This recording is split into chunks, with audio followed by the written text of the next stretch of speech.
अब क्या है कि कुछ बातें समझ लेते हैं इन स्ट्रक्चर्स को बनाने से पहले या इन स्ट्रक्चर्स को समझने से पहले। क्या क्या बातें समझने लायक हैं यहां पर ध्यान दे दें। देखो, एक तो सब लोग ये याद रखोगे कि नाइट्रोजन की बाहरी कक्षा में कितने इलेक्ट्रॉन हैं?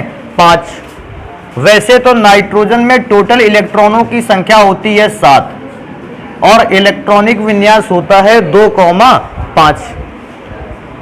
और अगर बॉन्ड फॉर्मेशन की बात की जाए तो इलेक्ट्रॉन के नाइट्रोजन के बाहरी कक्षा के इलेक्ट्रॉन ही बॉन्ड बनाने में हिस्सा लेते हैं।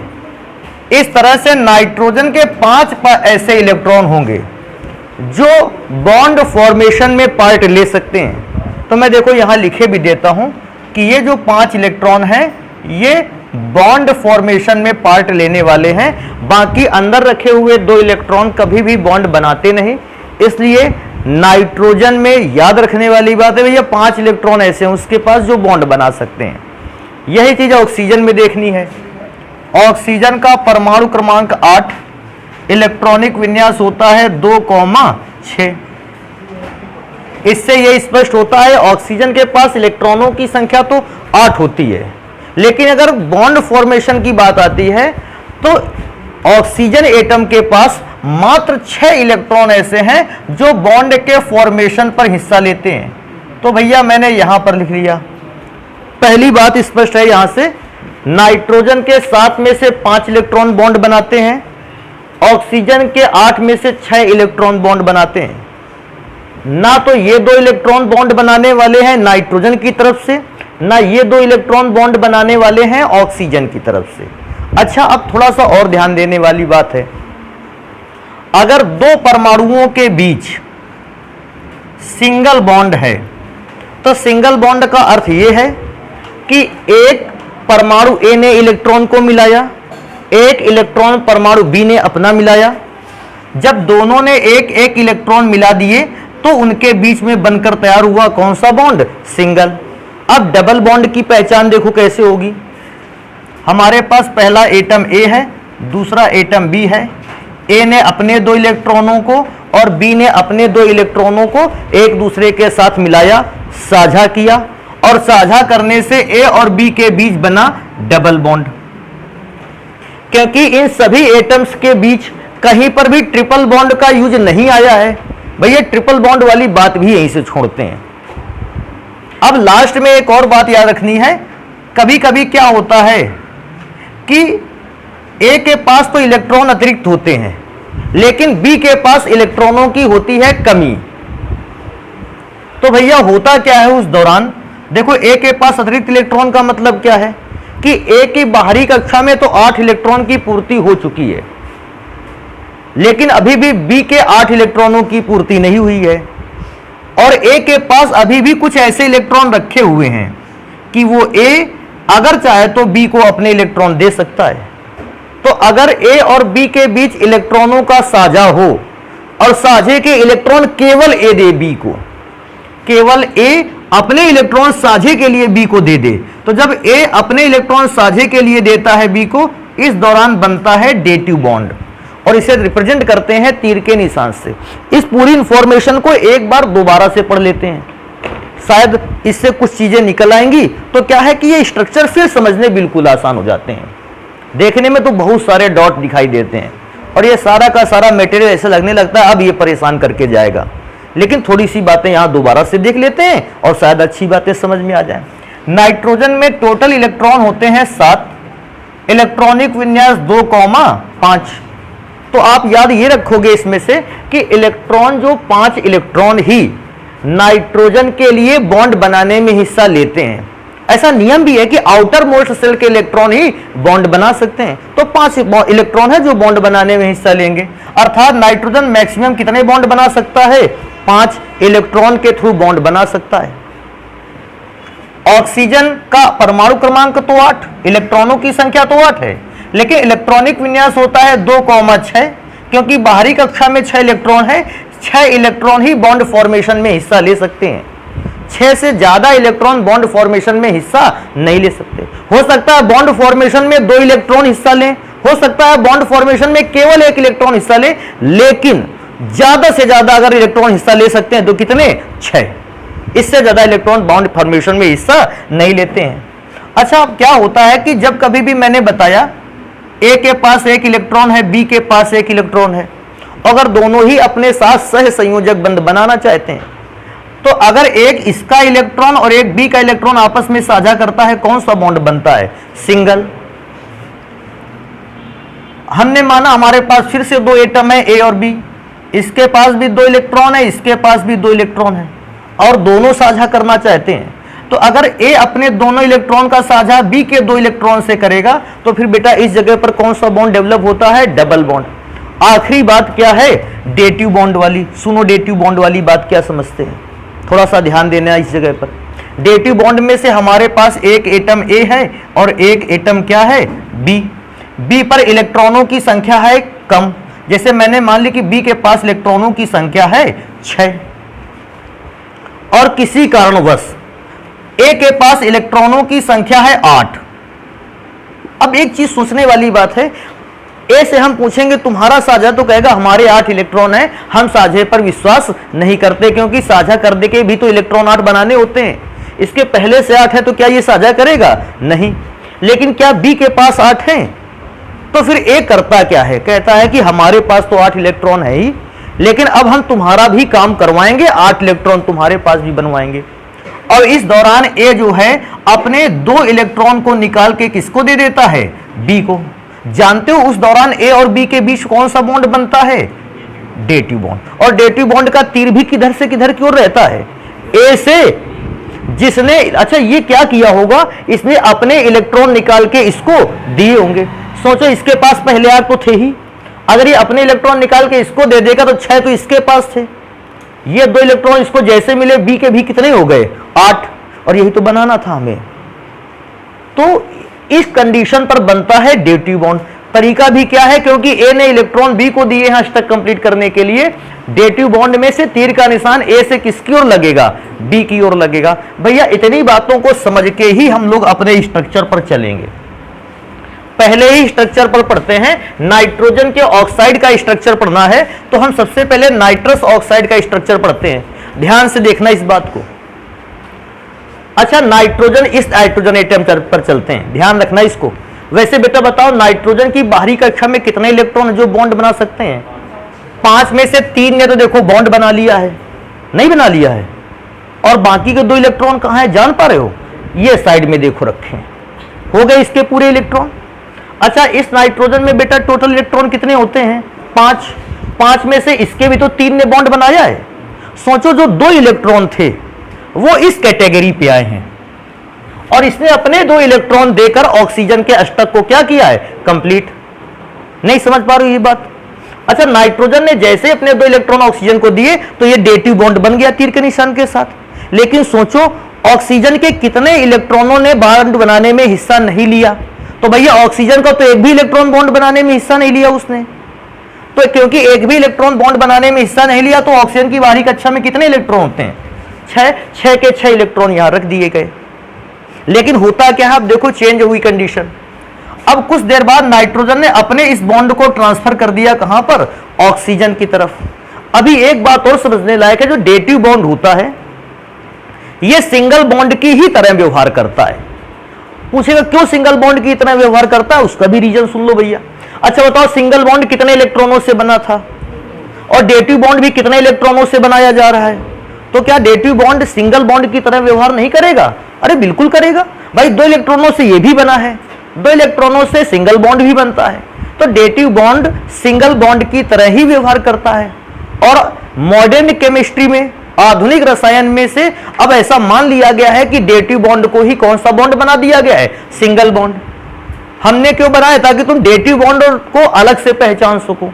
बाकी और कोई भी मेरे लिए ऐसी बात नहीं थी कि मैंने डेटिव बॉन्ड जबरदस्ती बना दिया है, ताकि तुम समझ सको कि यहां डेटिव बॉन्ड था। फिर नेक्स्ट पोजीशन पर क्या हुआ? क्या नाइट्रस ऑक्साइड का एक ही सूत्र है? नहीं भैया, नाइट्रस ऑक्साइड अपने संरचना सूत्र को बदलता रहता है। अच्छा, बदलता कैसे होगा? परमाणु तो देखो जिस जगह पर है वहीं पर रहने वाले हैं। अपने स्ट्रक्चर को बदलेगा कैसे? तो बदलेगा अपने बॉन्ड को ट्रांसफर करके। तो ट्रांसफर कैसे करता है? बेटा अपने इस ट्रिपल बॉन्ड को ट्रिपल में से एक बॉन्ड को ट्रांसफर कर देता है यहां। सोचो अगर ट्रिपल को एक बॉन्ड को ट्रांसफर कर देगा, यहां कितने बॉन्ड बचेंगे? 2। और बेटा सोचो यहां पर भी तो डेटिव बॉन्ड या सिंगल बॉन्ड इसको कह सकते, मैंने बताया डेटिव बॉन्ड और सिंगल बॉन्ड तो लगभग सेम ही है, क्योंकि 2 इलेक्ट्रॉन से डेटिव बॉन्ड भी बना है, 2 इलेक्ट्रॉन से सिंगल बॉन्ड भी। तो क्या अगर यहां से इलेक्ट्रॉन का ये बॉन्ड ट्रांसफर होकर आएगा तो एक बॉन्ड तो ये था, एक बॉन्ड ये ट्रांसफर होकर आ गया, कितने बॉन्ड हो गए? 2। तो भैया 2 बॉन्ड देखो बना तो लिए हैं तुमने, तीसरा यहां ट्रांसफर होकर वहां गया। अब सोचने वाली बात है, देखो सोचने वाली बात क्या है, इसने बॉन्ड ट्रांसफर किए ना, तो नाइट्रोजन के भी तो कुछ इलेक्ट्रॉन फ्री हो गए होंगे, तो नाइट्रोजन के जो इलेक्ट्रॉन फ्री हो गए भैया यहां रखें। सोचो अगर ये डबल बॉन्ड यहां से खत्म होगा तो नाइट्रोजन के जो इलेक्ट्रॉन बॉन्ड बनाने में लगे थे वो भी तो फ्री हो गए, तो भैया नाइट्रोजन के इसीलिए मैंने पेयर एक एक्स्ट्रा यहां बढ़ा दिया है। अच्छा इसका एक एक्स्ट्रा पेयर गायब क्यों हो गया है? क्योंकि इसके 2 इलेक्ट्रॉनों ने अब क्या किया होगा? बॉन्ड बनाया होगा, तो भैया इसके वो 2 इलेक्ट्रॉन गायब कर दिए गए। पहला स्ट्रक्चर फॉर्मूला ऐसे बनेगा, अगर आप याद करना चाहते हैं तो आप इसको याद रखोगे, वरना कोई आवश्यकता नहीं है। वैसे ये चीजें जो है आगे के समय में जब अब अगर आगे की पढ़ाई करोगे, अपनी किसी इंजीनियरिंग कॉलेज में एडमिशन लेते हो या आईआईटी वगैरह की तैयारी करते हो, तो आप इसको ध्यान रखने की आपको जरूरत है। बाकी आप उसके लिए ज्यादा परेशान मत हो। क्या चीज याद रखने की जरूरत है कि N2O की, अब कहोगे सर जी यहाँ डबल और सिंगल बॉन्ड नहीं बना रहे, बेटा यहाँ मैं कुछ भी नहीं बना, मैं यहाँ पर केवल ये बात बता रहा हूं कि कौन से बॉन्ड की लेंथ कितनी है और बॉन्ड का एंगल कितना है। हमें यहां सिंगल डबल बनाना ही नहीं है, हम केवल इतना बनाएंगे यहां से यहां जो बॉन्ड बना था उसकी लेंथ इतनी है और यहां से यहां जो बॉन्ड बना उसके जो एंगल है वो कितना है। तो बेटा ध्यान रखोगे नाइट्रोजन और नाइट्रोजन के बीच जो बॉन्ड बनता है उसकी लंबाई होती है 113 पिकोमीटर, और जो नाइट्रोजन और ऑक्सीजन के बीच बॉन्ड बना होता है उसकी लंबाई होती है 114 पिकोमीटर। और ये क्योंकि सामने रेखा पर बना है, सीधी लाइन पर बना है, हम लोग कहते हैं नाइट्रस ऑक्साइड का जो स्ट्रक्चर है वो कैसा है, रैखिक है या लीनियर है। तो मैं क्या बोल रहा हूं, इस पर तो केवल 2 ही कंडीशन पर ध्यान देना, या तो अगर आपको लगे कि हमें बहुत अच्छी तैयारी आगे चल के करनी है तो, और या फिर कोई कंपटीशन एग्जाम पे अगर आपको बैठना है तो आप इसको ध्यान दे सकते हैं, बाकी आप इसको इग्नोर कर सकते हैं। आपको मुख्य रूप से इनसे मतलब है, वो मैंने बना इस दे दिए हैं ताकि आप भी बॉन्ड एंगल बॉन्ड लेंथ को समझ जाओ। देखो नेक्स्ट पे आ जाते हैं। NO में से बॉन्ड तो नाइट्रोजन और ऑक्सीजन के बीच बनना चाहिए था, तो भैया NO के बीच में सबसे पहले ये वाला बॉन्ड देखेंगे, इसी से सब पूरी इंफॉर्मेशन मिलेगी। देखो कैसे बॉन्ड की इंफॉर्मेशन मिलेगी। भैया ऑक्सीजन की बाहरी कक्षा में टोटल इलेक्ट्रॉन कितने होते हैं? 6। 6 में से जानते हो 4 इलेक्ट्रॉन लिखे गए हैं, 2 कहां चले गए? 2 ने तो बॉन्ड बना लिया है और 2 इलेक्ट्रॉन ने बॉन्ड बनाए, तभी तो 2 सिंगल बॉन्ड बनाए हैं। अच्छा बताओ नाइट्रोजन की बाहरी कक्षा में कितने इलेक्ट्रॉन होते थे? 5। 5 में से 2 ने तो बॉन्ड बना लिए, कितने इलेक्ट्रॉन हैं? 3। ठीक है। अब कहोगे सर जी अगला स्ट्रक्चर कैसे बना? कुछ भी नहीं किया गया।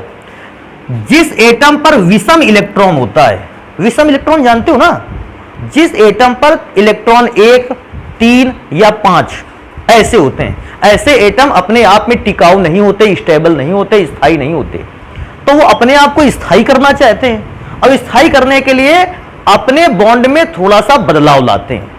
इसने भी किया होगा अपने बॉन्ड में बदलाव, कैसा किया? इसके पास देखो जरा ध्यान से देखने वाली बात है, एक सिंगल इलेक्ट्रॉन था ना, तो इस सिंगल इलेक्ट्रॉन को इसने अपने पास से क्या कर दिया? रिमूव कर दिया, हटा दिया। और इस सिंगल इलेक्ट्रॉन है, ये बॉन्ड बनाने के काबिल भी तो नहीं है कि बॉन्ड बनाने के लिए कम से कम तो 2 इलेक्ट्रॉन चाहिए, एक इसका इलेक्ट्रॉन एक दूसरे एटम का, तब बॉन्ड बनाएगा।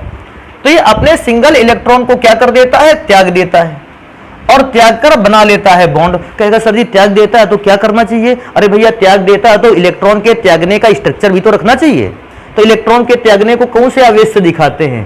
प्लस चार्ज से, तो मैंने यहां प्लस चार्ज लगा दिया। अब देखो इलेक्ट्रॉन यहां पर भी 2 हैं, यहां पर 6 हैं, इसका मतलब हर जगह अब कंडीशन बनी हुई है, और हर जगह कंडीशन बनी होने की वजह से आप इसको प्लस चार्ज कहोगे कहां गया? तो भैया इसने इलेक्ट्रॉन का क्या किया है? त्याग किया है, इलेक्ट्रॉन को त्यागा है। भैया मैंने यहां त्यागे हुए स्ट्रक्चर बना दिए।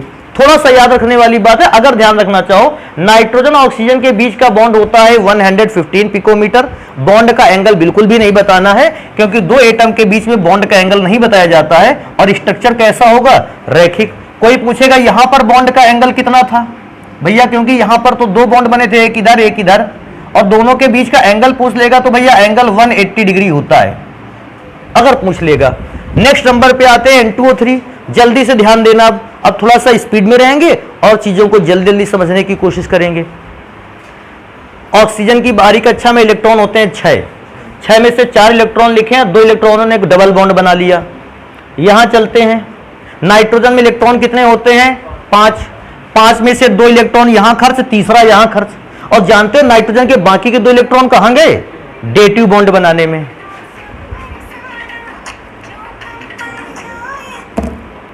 बाकी के 2 इलेक्ट्रॉन डेटिव बॉन्ड बनाने में चले गए। अब सोचो, डेटिव बॉन्ड तो नाइट्रोजन ने अपने इलेक्ट्रॉन देकर बनाए, ऑक्सीजन ने तो कुछ किया नहीं, तो ऑक्सीजन के 6 के 6 इलेक्ट्रॉन रखे। आगे चलो भैया, इस नाइट्रोजन और ऑक्सीजन को देखो। बेटा नाइट्रोजन की बाहरी कक्षा में 5 इलेक्ट्रॉन होते हैं, तो 2 तो बॉन्ड बनाने में चले गए, तीसरे ने ये बॉन्ड बना लिया। कितने इलेक्ट्रॉन बचे? 2 रखे हुए हैं। ऑक्सीजन ने डबल बॉन्ड बनाया है क्या? तो डबल बॉन्ड का तो मतलब है कि 6 इलेक्ट्रॉनों में से 2 बॉन्ड ने तो बॉन्ड बना लिया। कितने इलेक्ट्रॉन बचे होंगे? 4। समझ पा रहे हो इस बात को? सारे इलेक्ट्रॉनों का भैया एक एक हिसाब रखना है। नेक्स्ट पे करना क्या है तुमको? बस कुछ भी चेंज नहीं करना है।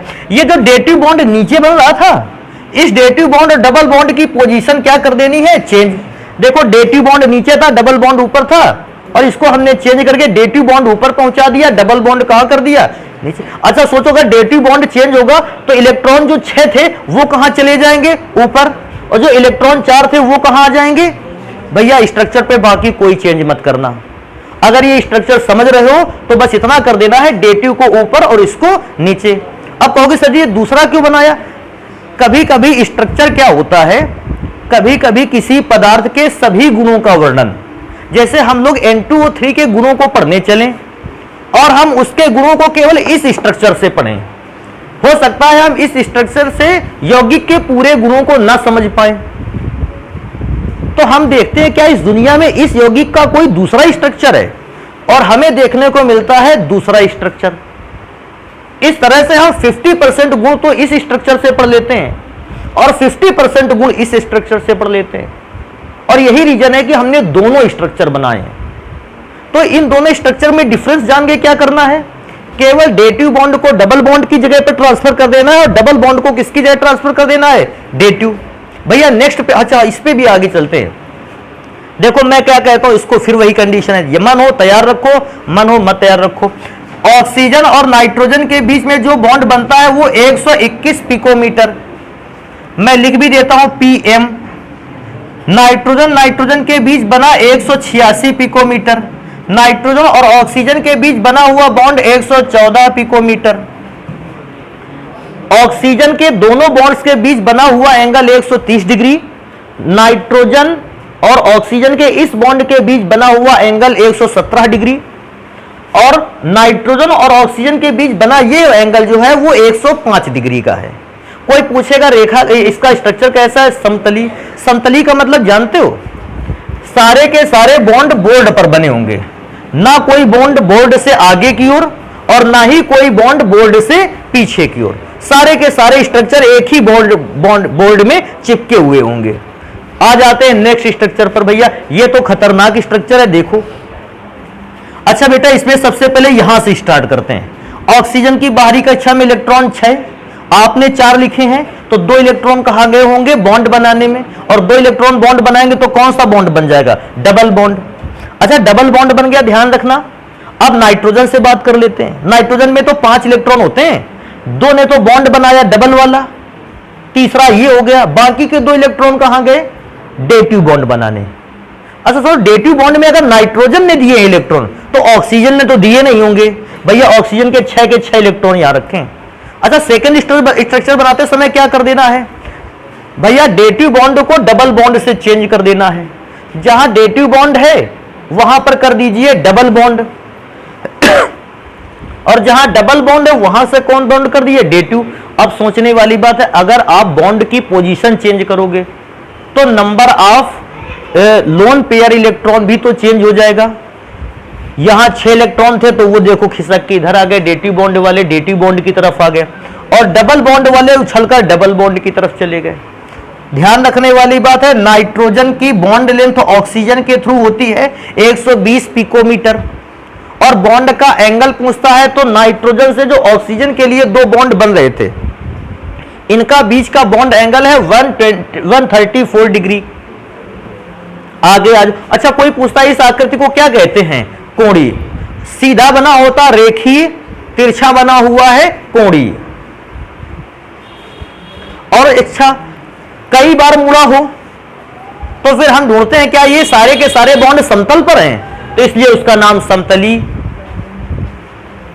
अभी आगे नेक्स्ट नंबर पे चलते हैं N2O4। ध्यान देना बेटा, एक तरफ से स्टार्टिंग करेंगे पढ़ाई की तो सही ढंग से इसको बना पाएंगे, और एक तरफ से नहीं पढ़ाई करेंगे तो थोड़ा सही ढंग से नहीं बन पाएगा। थोड़ा सा स्ट्रक्चर इसका सुधार लीजिएगा।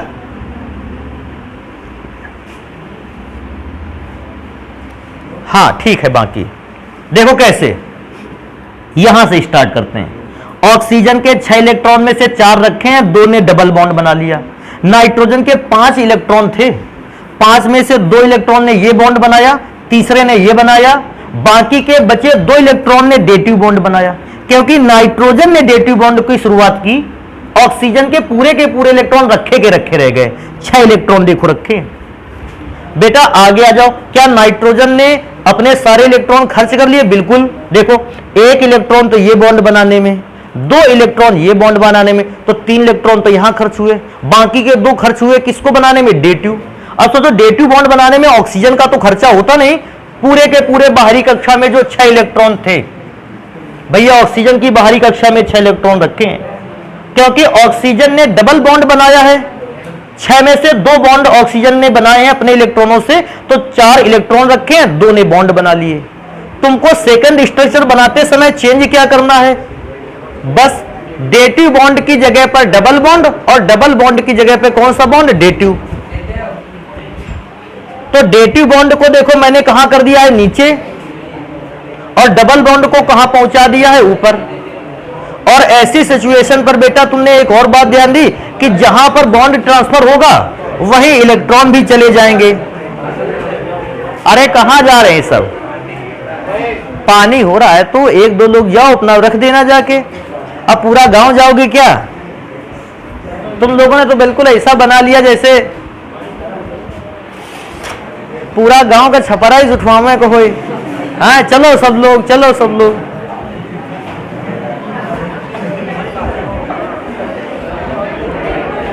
बउआ हो देखो, अब ये पता है 40 मिनट के ऊपर हो गए हमको, हम केवल ये स्ट्रक्चर बना रहे हैं और या तो स्ट्रक्चर का बता रहे हैं। सुनो, अरे यार बीच में ये पूछ रहे थे समझ में आ रहा कि नहीं कौन बॉन्ड कहां जा रहा? अरे तो कहां पे थे? कौन से? N2O4 पे थे। अच्छा इसमें ये जरूर ध्यान रख लेना कि केवल एक ही डेटिव बॉन्ड की पोजीशन चेंज करना, या तो इन डेटिव बॉन्ड को डबल बॉन्ड से एक्सचेंज कर देना, या तो इन डेटिव बॉन्ड को डबल बॉन्ड से एक्सचेंज कर देना, बाकी करना एक ही को। तो हमने केवल इधर वाले को चेंज किया है, इधर वाले को बिल्कुल भी नहीं छुआ है। थोड़ा ध्यान रखोगे, O और N के बीच का जो बॉन्ड एंगल होता है वो है 121 पिकोमीटर। पिकोमीटर। N और N के जो बीच का बॉन्ड लेंथ है वो 175 पिकोमीटर, और O के बीच का जो बॉन्ड एंगल है 135। अब कोई व्यक्ति ये भी पूछेगा सर जी ये वाला बॉन्ड एंगल कितना होगा? अरे भैया जो बॉन्ड एंगल यहां पर है 135, वही बॉन्ड एंगल वहां हो जाएगा। और अगर संरचना पूछेगा तो इसकी संरचना होती है समतलीय। अभी नेक्स्ट नंबर पे और आखिरी नंबर पर आ जाते हैं, N2O5। एक तरफ से भैया इसको फिर से ध्यान देना है, ऑक्सीजन की बाहरी कक्षा में इलेक्ट्रॉनों की संख्या 6 में से 4 इलेक्ट्रॉन तो रखे हैं, और 2 इलेक्ट्रॉनों ने कौन सा बॉन्ड बना लिया? डबल। नाइट्रोजन पे होते हैं 5 इलेक्ट्रॉन, 2 इलेक्ट्रॉनों ने ये बॉन्ड बनाया, 1 ने ये सिंगल बनाया, और बाकी के 2 ने बना लिए डेटिव बॉन्ड, तो 5 इलेक्ट्रॉन इसके कंप्लीट हो गए। लेकिन डेटिव बॉन्ड क्योंकि नाइट्रोजन ने बनाया है, ऑक्सीजन के पूरे इलेक्ट्रॉन बच जाने चाहिए। हाँ भैया ऑक्सीजन के 6 इलेक्ट्रॉन बचे हुए रखे हैं। अब ऑक्सीजन की बात कर लेते हैं। ऑक्सीजन की बाहरी कक्षा में होते हैं इलेक्ट्रॉनों की संख्या 6 में से 4 इलेक्ट्रॉन तो रखे ही हैं, बाकी के 2 इलेक्ट्रॉनों ने सिंगल बॉन्ड बना रखा है। नाइट्रोजन पर आ जाते हैं। नाइट्रोजन की बाहरी कक्षा में इलेक्ट्रॉनों की संख्या 5। पहला इलेक्ट्रॉन बॉन्ड यहां बना लेगा, 2 इलेक्ट्रॉन यहां बना लेंगे और बाकी के 2 डेटिव बॉन्ड बना लेंगे, तो 5 इलेक्ट्रॉन इसके कंप्लीट। अच्छा, ऑक्सीजन पर क्योंकि डबल बॉन्ड है, डबल बॉन्ड तो यहां 2 इलेक्ट्रॉन खर्च हो गए, बाकी के 4 रखे हुए हैं। डेटिव बॉन्ड में ऑक्सीजन ने कुछ भी नहीं किया था, तो डेटिव बॉन्ड में जब ऑक्सीजन ने कुछ भी नहीं किया था तो ऑक्सीजन के 6 इलेक्ट्रॉन रखे हैं। अब इस स्ट्रक्चर से इस स्ट्रक्चर पर आने के लिए बस एक चेंज करना कि डेटिव बॉन्ड और डबल बॉन्ड की पोजीशन को क्या कर देना, बदल देना। देखो बदल दिया, और जब बदल दिया तो स्ट्रक्चर बनकर तैयार हुआ। अब इसमें से लास्ट में आ जाते हैं, पढ़ना क्या है। नाइट्रोजन और ऑक्सीजन के बीच बने हुए बॉन्ड की लेंथ 119 पिकोमीटर। ऑक्सीजन और नाइट्रोजन के बीच में बने हुए बॉन्ड की लेंथ 151 पिकोमीटर। यहां पर बॉन्ड लेंथ NO-N के बीच का 112 डिग्री और यहां पर ONO बॉन्ड का एंगल 134 डिग्री। पूछेगा स्ट्रक्चर का प्रकार क्या है, समतली।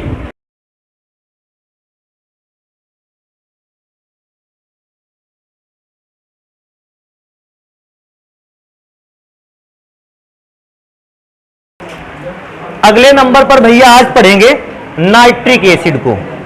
हिंदी में भी इसको कहते हैं नाइट्रिक अम्ल, और क्योंकि नाइट्रिक अम्ल को सबसे पहले बनाकर तैयार किया गया था सोरे से, इसलिए इसे हम सोरे का अम्ल भी कहते हैं। और फॉर्मूला होता है HNO3।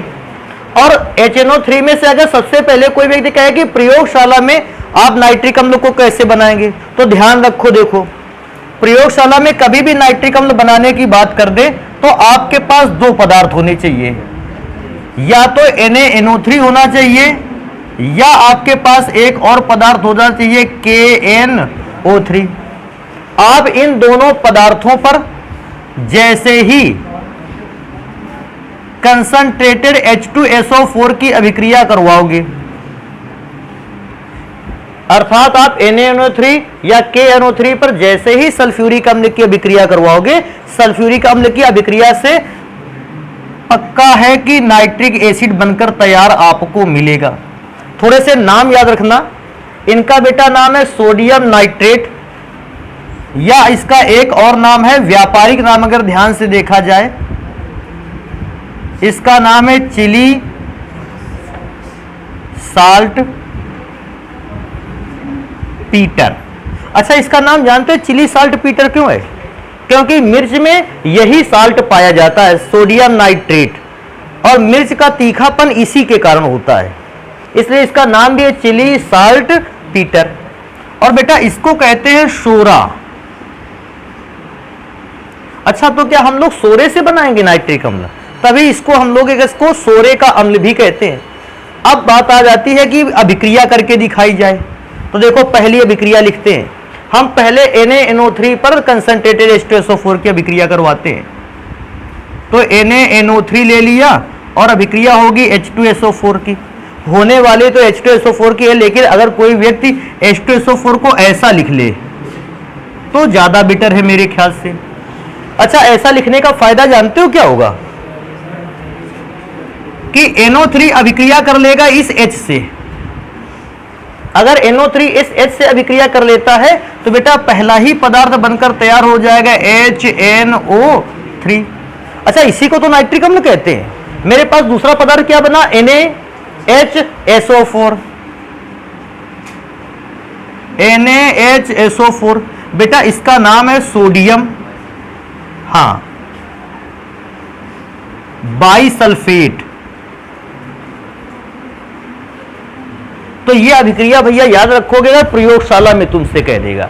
अच्छा, एक और अभिक्रिया लिखेंगे जिसमें हम सोरे से नाइट्रिक अम्ल बनाएंगे। अरे भैया, सोरे से अगर नाइट्रिक अम्ल ना बनाया तो फिर सोरे का अम्ल क्यों कहेंगे इसको? तो एक और अभिक्रिया पर बात करेंगे यहां कि अगर हमारे पास NaNO3 ना रहकर KNO3 होता और हम फिर उसकी H2SO4 से कराते अभिक्रिया, तो H2SO4 के सूत्र को लिखो लेकिन थोड़ा सा अच्छा, होता H2SO4 ही है, तो H2SO4 ही है, लेकिन उसको लिख लो थोड़ा सा अलग से। उससे होगा क्या कि ये NO3 जो है वो H से अभिक्रिया कर लेगा। अगर NO3 H से अभिक्रिया कर लेता है तो पहला पदार्थ बनकर तैयार होगा HNO3। अच्छा, इसके बाद मैं क्या देखता हूं, मेरे पास बचता है, सॉरी यहां अच्छा कर लेना यार, H2 है, KHSO4, तो अगला पदार्थ बन जाने वाला है KHSO4। अच्छा, इसका नाम इसलिए नहीं लिख रहे हैं, अरे बेटा NaHSO4 था तो सोडियम बाइसल्फेट, क्या KHSO4 को पोटेशियम बाइसल्फेट नहीं कहेंगे? तो इसको लिख लेना। हाँ, एक और याद रखना, ये विधि अब जो हम तुमको लिखा रहे हैं, इसके केवल आज रासायनिक समीकरण तो हम लिखा देंगे, लेकिन इसकी विधि को हम लोग पढ़ेंगे कल। याद रखने वाली बात है, औद्योगिक विधि में यह प्रोसेस बहुत पूछा जाता है। देखो कौन सा प्रोसेस है, आपसे कभी कभी कह देता है नाइट्रिक अम्ल बनाने की ओस्टवाल्ड विधि बताइए।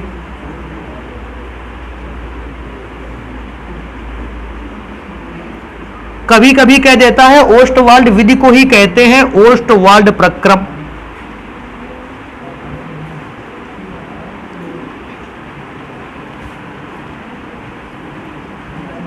ओस्टवाल्ड प्रक्रम या इसी को कहता है औद्योगिक विधि।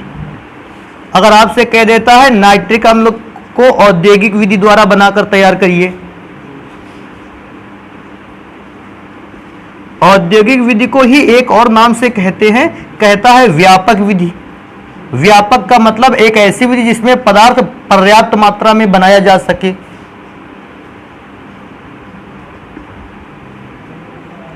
या इसी को एक और नाम से जानते हैं व्यापारिक विधि। तो अगर आपसे इतनी विधियों के नाम ले लेता है, इसका मतलब है आपको बिल्कुल भी घबराना नहीं है, ये सारे के सारे नाम एक ही विधि की हैं। क्योंकि जो परेशान हो जाओ कि अरे इतने नाम रखे हैं, क्या इसमें से सबकी विधियां अलग हैं? भैया, इन नामों से बोर्ड परीक्षा में कभी भी कोई क्वेश्चन आ जाए, आपको केवल एक विधि याद रखनी है कि ओस्टवाल्ड प्रोसेस को यूज में लाना है। ओस्टवाल्ड प्रोसेस को यूज में कैसे लाना है, आज केवल अभिक्रियाएं पढ़ेंगे। और अभिक्रिया होती है 3 स्टेप में इसकी, और उन तीनों स्टेप को देखते हैं। जो ना समझ में आए तो हमको बताना। बेटा देखो, सबसे पहले फर्स्ट स्टेप क्या होना है, सबसे पहले फर्स्ट स्टेप में हम करेंगे क्या ओस्टवाल्ड प्रोसेस में, कि हम लोग अमोनिया को लेंगे। अमोनिया का सूत्र जानते हो ना, NH3, और इसको हम वायु के साथ ऑक्सीकृत करवाएंगे।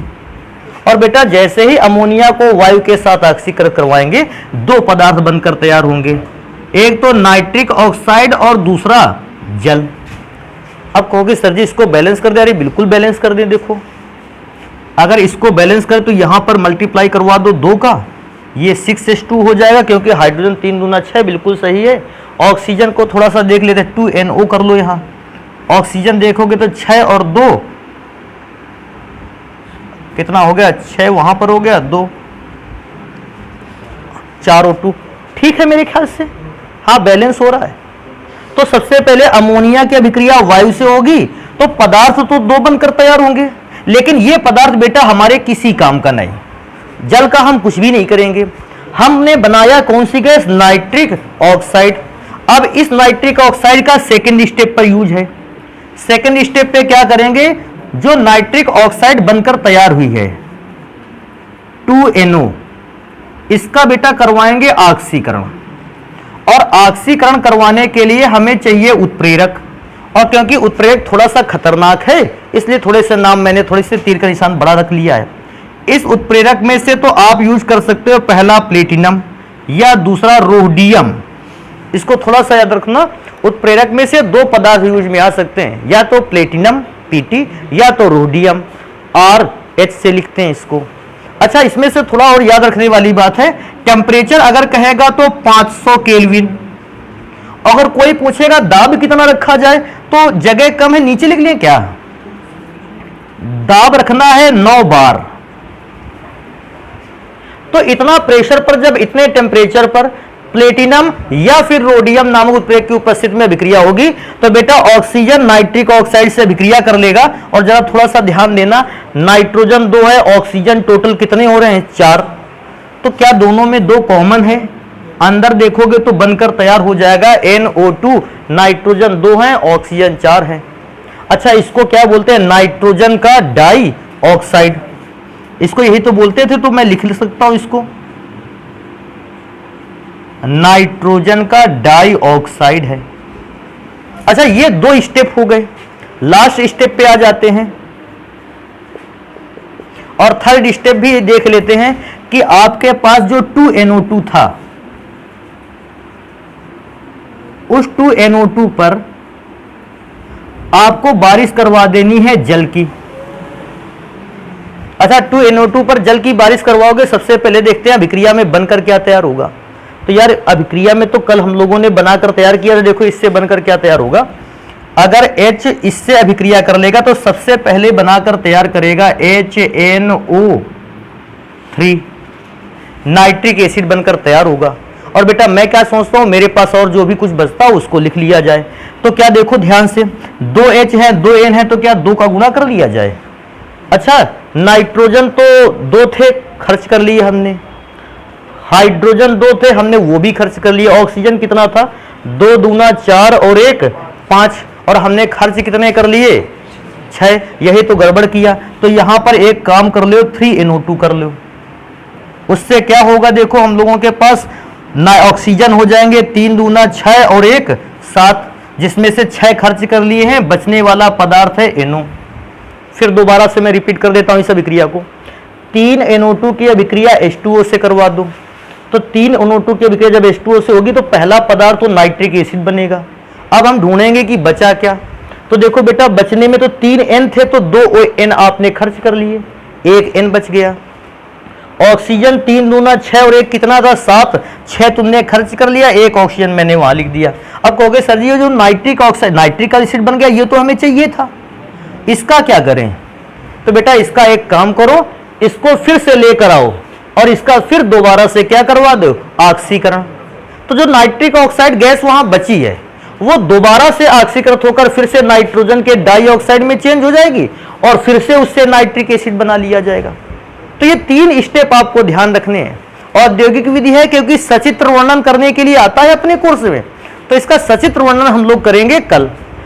इनको अभिक्रियाओं को देख लेना, अभी एक बार ये अभिक्रियाएं कल भी पढ़ने को मिलेंगी, क्योंकि सचित्र वर्णन भी करते समय हम लोगों को रिएक्शन लिखनी पड़ती हैं। फिलहाल ये स्टेप बिल्कुल याद रखना, उत्प्रेरक और इसकी कंडीशंस को मत भूलना। तो इसको नोट कर लेते हैं, बाकी की पढ़ाई करते हैं फिर नेक्स्ट क्लास पे।